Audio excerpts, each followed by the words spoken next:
I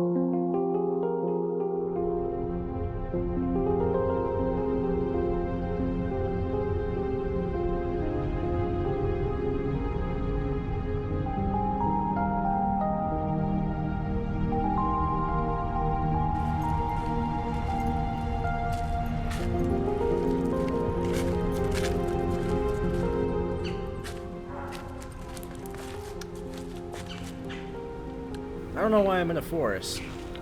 Hi, I'm BluShades. Got something spooky for you. Got something spooky. You like spooky?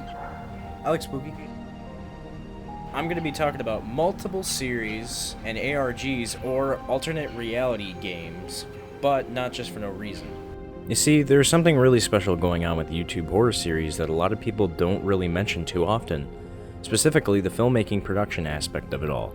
Now, I know sometimes that can be hard to talk about considering the lack of information on how production of these series actually happen, but it's something we have to take into consideration while talking about horror as a genre in a panoptic view, especially with these series. We also have to consider that these series we talk about are actually contributing to the history and current sensibilities of filmmaking and video. I feel that the internet and various platforms that can host content give a lot of creative freedom to these series on this list. This allows the series to present themselves in a very unique way by utilizing the platform they present themselves on to tell their stories. This supposed unnamed genre takes advantage of this, and you will see why.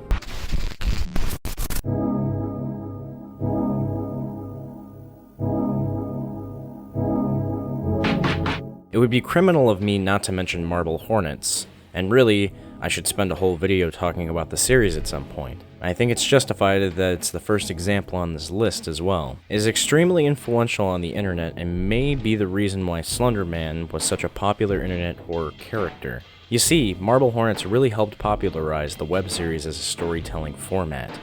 It also is possibly one of the best examples of found footage done right, and this is lended by the platform it's hosted on. Despite all of us knowing it's fake, there is still some immersion immediately established with the audience.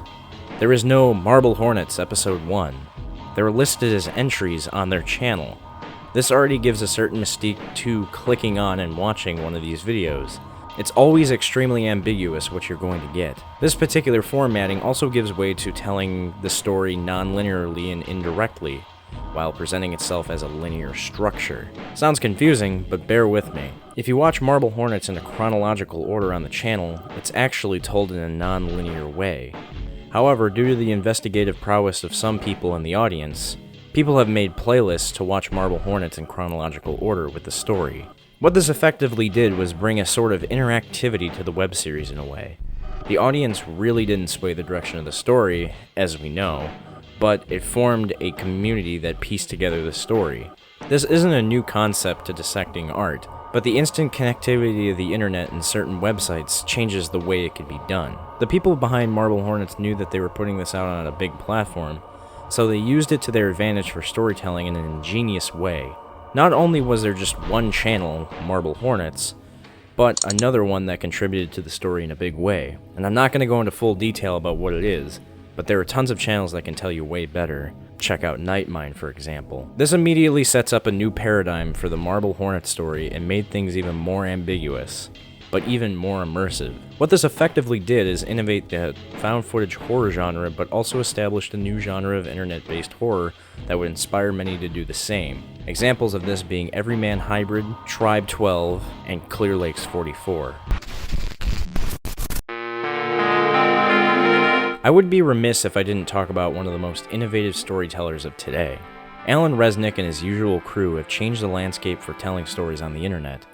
Marble Hornets used YouTube to tell its story in an interesting way.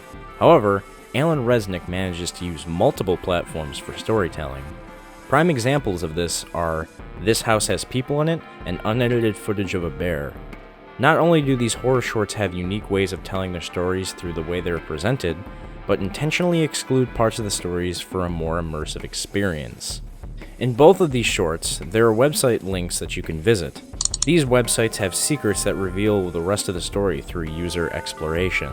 Out of everyone on this list, Alan Resnick is the most innovative and genius. It is also the front runner for this movement.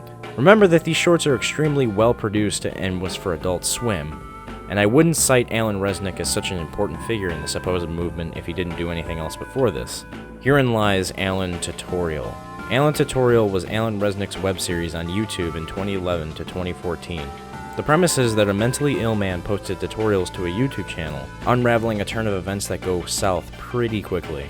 And you spin a light in the salad. Whoa! Oh yeah! Whoa! Oh no! Okay. Whoa!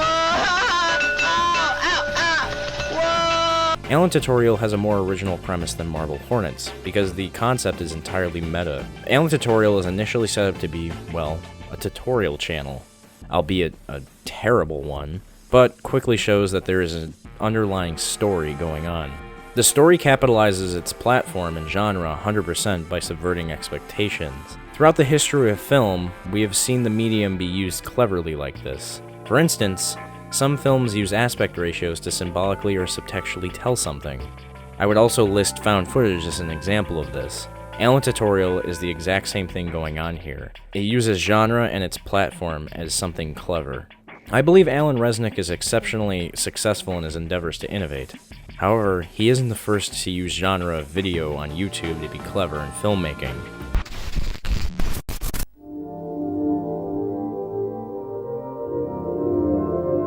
I don't think anyone really remembers LonelyGirl15.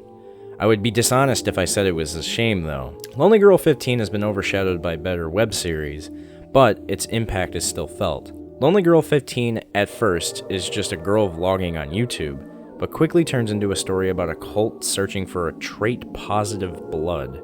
The real reason LonelyGirl15 was so impactful is because for a tiny moment, people bought into it.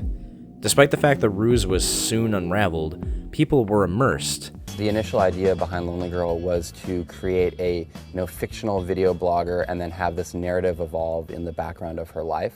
And the idea just came about from me browsing a lot on YouTube and seeing all these video bloggers and saying, hey, that'd be kind of a compelling way to tell a story. For the creative people like Resnick, this inspired people to pursue indirect narratives in filmmaking on the internet. Now, for creative people like Alan Resnick, you can only assume that they got the inspiration from the series. I don't know that for a fact, but assuming that it's the first of its kind, you can only assume he got the inspiration from this. That may be the only reason for his inspiration, because the series itself isn't that good. It quickly spirals out of control into overly complicated plots, but I haven't watched it in some time, and that's just my opinion. But I have to quote it on here because it is one of the more important things to list when talking about the subsequent subgenre.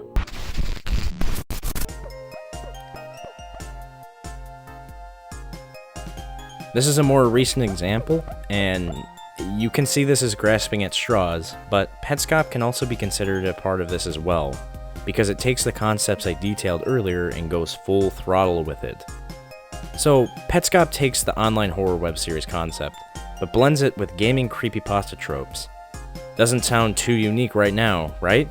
Well, Petscap is entirely original in concept. It doesn't rely on the referential prowess of another established series, a la Ben Drowned or the Godzilla creepypasta. What this effectively did is add an entire layer of effort and also ambiguity to its creative origin. Think about it, is Petscap an actual homebrew PlayStation game? Is it even a game at all? We don't really know, considering we have no idea who made it or how it's made. For all we know, this could just be all done in video editing, possibly just a sprite animation. It's extremely unlikely, considering people have speculated it's been done in Unity Engine, which is a more plausible answer. But what still stands is that it's more than likely a real game that's being made. This also begs the question, does this fall in line with my supposed theory about this filmmaking movement? I would debate that it is, because it not only uses YouTube and an online media as a platform, but also takes advantage of creepypasta tropes while managing to use machinima as an illusion for it. Machinima itself is also a film movement. More on that another time.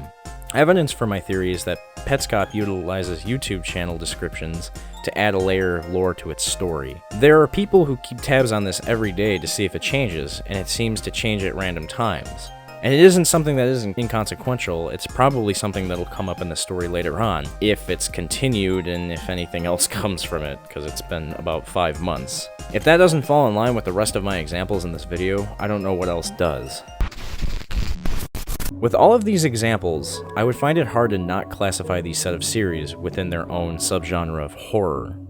Some of you will say that they are alternate reality games, but they have existed for a long time and doesn't necessarily need YouTube or any other platform to give its story. I suppose something like net.horror or horror YouTube would work, although giving it a name doesn't necessarily need to happen at all. I don't have the jurisdiction to name this subgenre. If you guys have any ideas, go ahead and tell me them in the comments.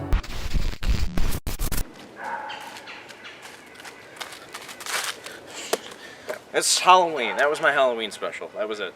I got a pumpkin. It's Halloween now. Looks like fall, so yeah, just pumpkin means Halloween, right?